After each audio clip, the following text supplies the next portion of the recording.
Então, quando ele deu o ministério para os homens, ele botou: vocês têm que fazer. Botou a gente na pressão, meu. E aí vai lá e dá seu jeito, vai lá e resolve as coisas. Porque se Deus dá para as mulheres, mulher, você é a cabeça, você agora que sustenta seu lar, você agora que lidera a igreja. Meu irmão, acabou, cara. Acabou com nós. Deu ruim. Então o que acontece, irmãos? O servo inútil é aquele que, depois de ter trabalhado, ele reconhece que não é o bastante ainda para essa graça maravilhosa, sem limites, que o nosso Pai nos deu. E aí Paulo, ele prossegue falando da graça, dizendo no versículo 14: transbordou, porém, a graça de nosso Senhor com a fé e o amor que há em Cristo Jesus. E aí a gente vê que é somente pela fé, misturado com a graça. E Paulo está falando que a graça com a fé transbordou na vida dele, misturado também com o amor. E aquilo que transborda significa que transmite ao redor. O que transborda, ele vai além do objeto que o recebe. E uma coisa, o seguinte, a gente tem que pensar em muitas coisas, por exemplo, da Reforma Protestante, que não adianta a gente querer ser igreja em algumas coisas semelhante ao que era na Reforma Protestante. Porque, por exemplo, depois do imperador Constantino, quando ele, muitos duvidam da conversão dele ou não, no início do século IV, ele se converte, ele torna o cristianismo a religião oficial do Império Romano, que já estava em decadência. De lá para cá, iniciou-se um período que é chamado na história, um dos nomes dado, de cristandade. Cristandade era aquilo: se o imperador se tornou cristão, teoricamente todo mundo do império é cristão. Então o que acontecia no período da Reforma Protestante? As nações eram católicas. E quando às vezes um príncipe ou um governante de um determinado povo aderia à Reforma Protestante, o que acontecia? A partir daí todo mundo era cristão, só que agora protestante. É a partir daí que você não ouve muito falar de evangelização, por exemplo, no período da Reforma Protestante. Embora João Calvino enviou missionários ao Brasil. Mas você não ouve muita centralidade dos reformados. E muita gente fala que os reformados não tinham visão evangelística. A questão não era essa, irmãos. Pense no Brasil de muitos anos atrás. Todo mundo no Brasil era o quê? Católico. Então, todo mundo na Suíça de Calvino era o quê? Protestante. O que se cuidava ali é de fortalecer a palavra no coração do povo, para que o povo se santificasse conforme a palavra. Mas pelo menos nominalmente todo mundo seria um cristão. Só que até mesmo porque a igreja, ela tinha muita influência no Estado, no governo.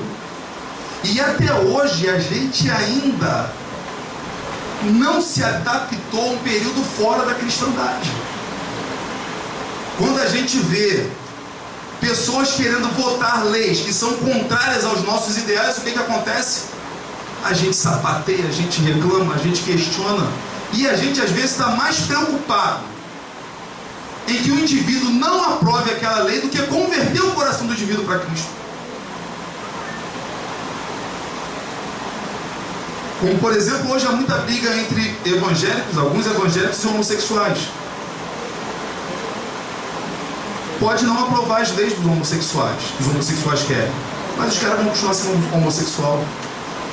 Pode, de repente, aprovando ou não, eles são homossexuais. A gente está na cristandade e viveu o seguinte: a gente quer que as pessoas se convertam aos costumes cristãos. Só que a época mudou, meu. A gente primeiro prega o Evangelho para que o Espírito Santo toque no coração. O Espírito dê a fé no interior e a gente leve a fé ao ouvido, porque a fé vem pelo ouvido. Aí a palavra vai ao ouvido, o Espírito toca no coração.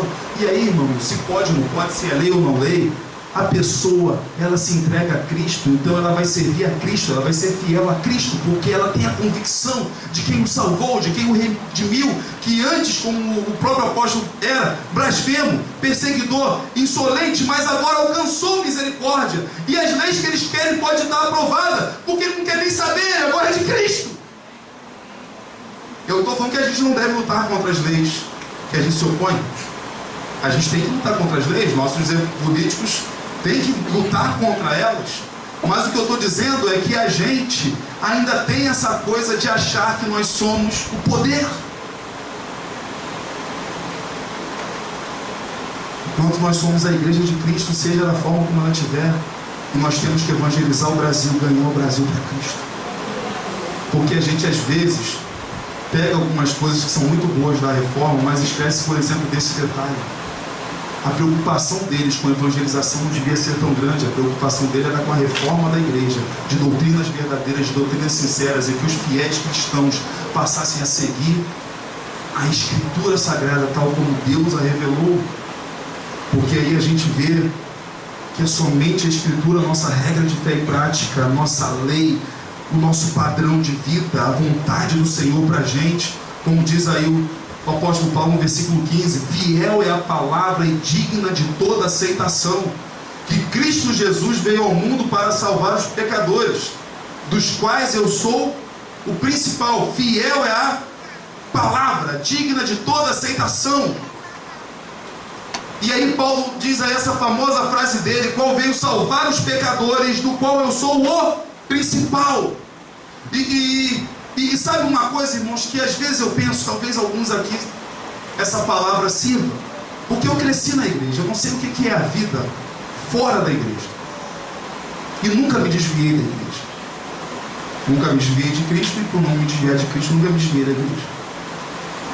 Meus pais se converteram quando eu estava entre 3 e 4 anos de idade. Eu não lembro nada dessa fase, embora eu lembro o dia do meu batismo. Eu lembro que foi eu, meu irmão, minha mãe e um tio meu. Meu pai já tinha sido batizado alguns meses antes. E devia ter uns 3 ou 4 anos. Eu lembro assim, me pergunto se eu sei de alguma coisa não, porque eu lembro de uma imagem, como se fosse uma foto assim na minha mente. Mas eu não sei o que é a vida fora da igreja. E sabe o que acontece, irmãos, com os filhos da fé, com os filhos da igreja? A gente às vezes vai ali, cresce, procura viver aquela vida certinha, às vezes não peca, mas está doido para pecar, e aí fica com raiva de quem pecou, doido para que alguém descubra, porque já que fez, tem que se lascar pelo menos. Eu não estou fazendo, estou tendo a desvantagem. É o pensamento do filho mais velho, da parada do filho pródigo. A revolta dele foi que o irmão saiu de casa, apontou todas e voltou e continuava filho. E o pensamento é: eu fiquei aqui, me guardei, me preservei de um monte de coisa, trabalhei para o Senhor igual um cachorro, porque ele sempre trabalhou para si, ele nunca trabalhou para o pai. Ele tinha amor a si mesmo, ele tinha a si mesmo como seu ídolo, ele não tinha amor ao seu pai. Porque se ele tivesse amor ao seu pai, ele entenderia que o mais precioso para o seu pai não eram os bois, não eram as vacas, não era a terra, não era a ovelha. O que o pai tinha de mais precioso era o irmão mais novo dele que ele tinha que ir lá buscar. Era o que o pai tinha de mais importante, era o melhor serviço que ele podia prestar ao seu pai. Mas o que acontece, irmãos, aí a gente vai crescendo na igreja, e aí chega aquela pessoa, começa a se converter gente durante a nossa caminhada, vai crescendo, e aí se converte bandido, ex-cheirador, né? Nego que prostituta, e aí começa aquele negócio: eu podia estar roubando, matando, me prostituindo, mas agora eu vou servir ao Senhor Jesus aqui. E aí começa a ver aquele negócio, e aí você vê pessoas que experimentaram o terror do pecado, pessoas que viram o inferno na cara, e aí você vê aquela pessoa com um coração cheio de graça, aquela pessoa com uma disposição imensa, uma disposição de leão, tal como o apóstolo Paulo. O cara está disposto a levar 5 vezes 40 chibatadas, o indivíduo está disposto a apanhar com vara 3 vezes, ele está disposto a ser apedrejado, ele está disposto a tentar evangelizar o lugar e o navio naufragar e ficar um dia e uma noite no mar, ele está disposto a entrar entrar num lugar e ser picado por uma cobra. Ele está disposto a passar noites em claro, porque o amor que o alcançou, ele não merecia, e ele tem conhecimento disso, porque essa graça, essa misericórdia não tem limites, porque ele é o principal pecador, o maior dos pecadores. E aí sabe o que a gente que é filho da igreja pensa? Não sou tão pecador assim. Esse cara é assim porque ele tem muito que agradecer. E aí se encaixa outra parábola do Senhor Jesus que ele contou quando aquela mulher pecadora veio lavar os pés dele com suas próprias lágrimas. Um foi perdoado 500, outro foi perdoado 50. Qual vai amar mais? Aí o cara fala, foi perdoado 50. Aí Jesus fala, por isso que essa mulher muito me amou. Porque você acha que não tem muito pecado para ser perdoado. Só que, meu irmão, você pode ter crescido na igreja, você pode ter sido tudo o que a igreja te ofereceu para si, mas, meu irmão, se não fosse a graça e a misericórdia do Senhor Jesus, e você tem que ouvir isso naquilo que te revela que é somente a Escritura Sagrada, você queimaria no mesmo inferno. Irmãos, eu cresci na igreja. Eu fui ordenado diácono com 19 anos de idade, presbítero com 21, pastor com 23. Foi uma escadinha de 2 em 2 anos. Uma das coisas que eu acho maravilhosas das Escrituras Sagradas, quando fala de líderes da época de Jesus, escribas, por exemplo, é quando Jesus fala assim: prostitutas precederão vocês no reino dos céus. Mulheres que estavam largadas na vida, desprezadas, mas que receberam o amor do Salvador, tiveram a sua vida transformada. E aí, sabe o que Jesus fala? Vai entrar antes de você, teólogo, antes de você, pastor, antes de você, líder. E sabe o que eu acho quando eu leio esse texto? Eu só falo assim para Jesus: Senhor, obrigado pelo menos por entrar. Se eu fechar a porta, a porteira tá bom, né? Que eu seja o último, mas que eu entro, pelo menos. E quem me revela isso é a Escritura Sagrada, no poder do Espírito.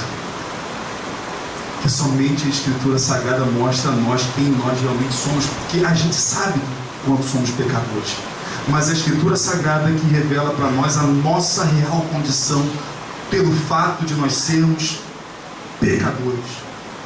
Qualquer pecado nosso nos condena ao inferno. E aí então, diante dessa situação onde Paulo vê Cristo, a sua força, a graça que o transborda, a fé que veio acompanhada dessa graça e que lhe deu força, que fez com que ele reconhecesse a palavra como verdadeira e fiel, e que ele pôde ver que ele é o principal dos pecadores. Cristo, graça, fé, Escritura, somente isso. E essas coisas encarnadas no coração de Paulo levaram ao quê? Levaram a ele dizer o que ele diz no versículo 17: assim, ao Rei eterno, imortal, invisível, Deus único, honra e glória pelos séculos dos séculos. Amém. Somente a Deus a glória. Não há espaço para glorificar a mim mesmo. Hoje mesmo a gente vive dias que eu acho interessante, que parece, já ouvi alguém falar isso, que parece com o período da Reforma Protestante, porque no período da Reforma Protestante tinha acabado de ser inventada a imprensa, o que facilitou os escritos de Lutero, de Calvino, a tradução da Bíblia Sagrada. E hoje a gente tem as redes sociais. Antes só se conheciam os pregadores da televisão, os que podiam pagar muito caro para pregar na televisão. Hoje o indivíduo da sua casa lança um vídeo na internet, no YouTube, e viraliza, né, como diz por aí. E aí, irmãos, a gente tem um monte de gente atrás de igrejas que pregam de fato a Escritura Sagrada. E somente a Escritura Sagrada. E somente Cristo, e somente a fé, e somente a graça. E a glória não aos homens, mas a Deus.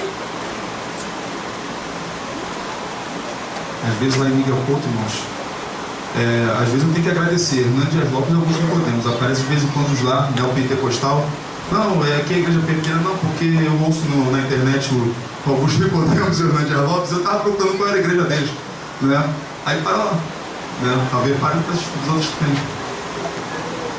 Porque as pessoas estão vendo pregadores da palavra centrados em Cristo. Só que ao mesmo tempo essas redes sociais a gente tem que tomar cuidado, porque senão elas podem trazer também a glória pessoal nossa. E às vezes você, quando vai postar alguma coisa, você tem que pensar: você está postando para divulgar algo bom, ou você quer ser glorificado por aquilo? Porque no final de tudo eu creio que somente Cristo é o que prevalece, porque Ele é o centro de tudo. E aí, quando a gente tem que olhar para o nosso coração e pensar: não, eu acho que eu estou carregando um pouquinho de vaidade aí, então não posta. Deixa de divulgar o que é que seja. Mas cuide do seu coração. E se você sente isso, é Deus falando contigo. E eu queria encerrar essa mensagem com um texto do pastor Timothy Keller, da Igreja Presbiteriana Redeemer, em Nova York, onde ele fala que é tudo sobre ele. Todas as escrituras sagradas que concordam, Lutero falava que tudo no Antigo Testamento apontava para Cristo. E aí ele fala que é tudo sobre ele, quer dizer, tudo sobre Cristo. Ele diz assim: Jesus é o verdadeiro e melhor Adão, que passou pelo teste no jardim e cuja obediência é imputada a nós.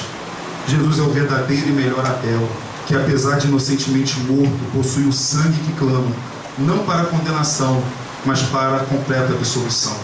Jesus é o verdadeiro e melhor Abraão, que respondeu ao chamado de Deus para deixar todo o conforto e a família, e saiu para o vazio, sem saber para onde ia, a fim de criar um novo povo de Deus. Jesus é o verdadeiro e melhor Isaac, que foi não apenas oferecido pelo seu pai no monte, mas foi verdadeiramente sacrificado por nós. E assim como Deus disse a Abraão: agora sei que temes a Deus, porquanto não me negaste o filho, o teu único filho. Nós também podemos olhar para Deus, levando seu filho até o alto do monte e sacrificando, e então dizer: agora nós sabemos que tu nos amas, porque tu não retiveste teu filho, teu único filho, a quem tu amas, e tu não retiveste de nós. Jesus é o verdadeiro e melhor Jacó, que lutou e sofreu o golpe de justiça que merecíamos, de forma que nós, assim como Jacó, só recebêssemos as feridas da graça para nos despertar e disciplinar.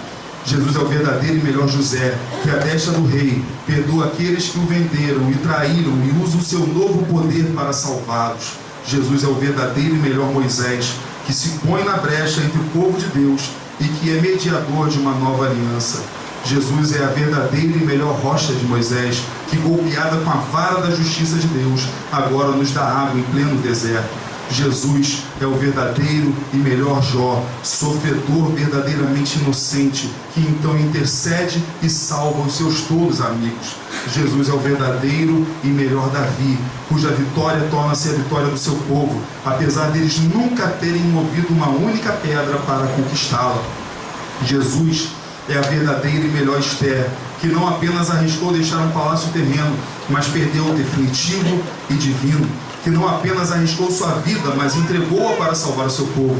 Jesus é o verdadeiro e melhor Jonas, que foi lançado para fora na tempestade, para que nós pudéssemos ser trazidos para dentro. Jesus é a verdadeira rocha de Moisés, o verdadeiro cordeiro pascal, inocente, perfeito, desamparado, sacrificado, para que o anjo da morte não atentasse contra nós. Ele é o verdadeiro templo, o verdadeiro profeta, o verdadeiro sacerdote, o verdadeiro rei, o verdadeiro sacrifício, o verdadeiro cordeiro, a verdadeira luz, o verdadeiro pão. A Bíblia definitivamente não é sobre você e eu, é sobre Ele.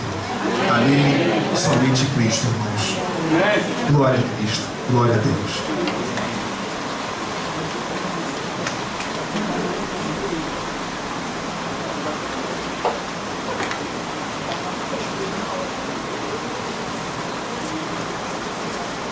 Ao Senhor Deus da honra, da glória e todo o louvor. Nós entoamos glória o Jogo da Cerâmica, o hino, o Castelo Forte. Nós vamos também, mais uma vez, consta nessa liturgia, e vamos colocar de pé. Eu pedi ao nosso irmão Glaucio Mar, nós vamos entoar esse cântico um pouco mais ritmado, tá? Então, já quero contar com o apoio da equipe de louvor, também de Boa Esperança, no violão.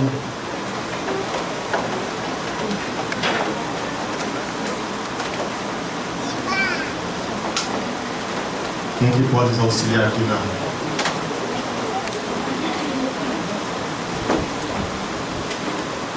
Sim, vamos acompanhar a regência. Tá? Nosso irmão Glaucio Mar que vai nos conduzir.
Estamos chegando no final desse culto de gratidão ao nosso Deus.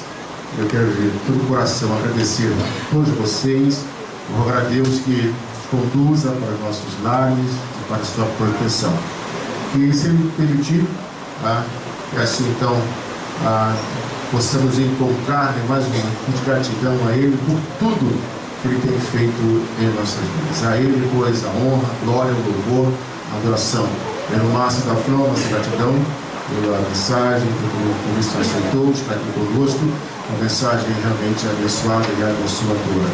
A todos vocês que estão aqui dentro, que estão lá fora, Deus abençoe, e o ano que vem, se eu permitir, e assim então possamos reunir mais uma vez, louvando, glorificando e exaltando seu santo e glorioso nome. Vamos orar com o nosso bom presbítero Alúcio. Alúcio é o nosso presbítero, nosso presbitério. Eu quero convidar os pastores para que estejam aqui em cima, que após então a oração do nosso irmão presbítero Alúcio, nós iremos receber a bênção apostólica. Eu quero convidar então o pastor mais antigo do nosso presbitério, diz que é o pai e avô do Vasco ao mesmo tempo, que estava ouvindo aqui conversando. Então, após a oração do nosso irmão presbítero Alúcio, nós pastores, assim então, iremos estender nossas mãos e, junto com o pastor Tandielso, uma bênção apostólica. Ato contínuo coral também estralou o nosso Deus. Graucio, se quiser colocar o pessoal já aqui à frente, para ganharmos tempo. O hino que vamos cantar vai ser a Maravilhosa Graça e vai ser um grande coral. Você, de repente, Graucio, fica melhor você ficar aqui. Deixa o pessoal aqui, você vai reger, que vai reger toda a igreja. Tá? Obrigado, desculpa, tá? Desculpe, tá bom? Vamos então orar próximo ao presbítero Alúcio e depois então o coral junto com a igreja de cantar aí o hino Maravilhosa Graça. Senhor, só temos a agradecer por momentos tão preciosos e valiosos que aqui passamos. Fruto, Senhor, de um trabalho começado há 500 anos atrás. E pela Tua graça, pela Tua providência e por tudo, Senhor, que Tu és, estamos aqui hoje exaltando, glorificando, exaltando o Teu nome, reconhecendo, Senhor, que realmente só Tu és Deus. Muito obrigado, Pai, por cada uma pessoa que Tu mesmo trouxe aqui, por cada um de nós que pudemos abrir a boca, Senhor, para cantar louvor ao Teu nome, que pudemos, ó Deus, com a nossa oração, apresentar, ó Deus, gesto de gratidão, de louvor, de exaltação, por tudo quanto o Senhor tem feito por nós. Te louvamos também, Deus amado, pela mensagem que recebemos nesta noite. Senhor, permita que possamos levar em nossos corações e que a alegria, Senhor, das nossas almas possa perdurar, ó Deus, por quanto tempo lembrarmos desta data e deste dia tão significativo para nós. Muito obrigado por tudo. Toma-nos nas Tuas mãos. Usa-nos, ó Deus, como instrumento, como servos, ó Deus, e que sejamos realmente apropriados para o Teu serviço. É a oração que fazemos a Ti, com ações de graças em nome de Jesus. Amém. E que a graça salvadora do Senhor Jesus, o amor inefável de Deus, o nosso Pai, a comunhão, as doces consolações do Espírito Santo, repouse sobre os vossos corações, irmãos, e com todos os seus familiares, hoje e para todos sempre.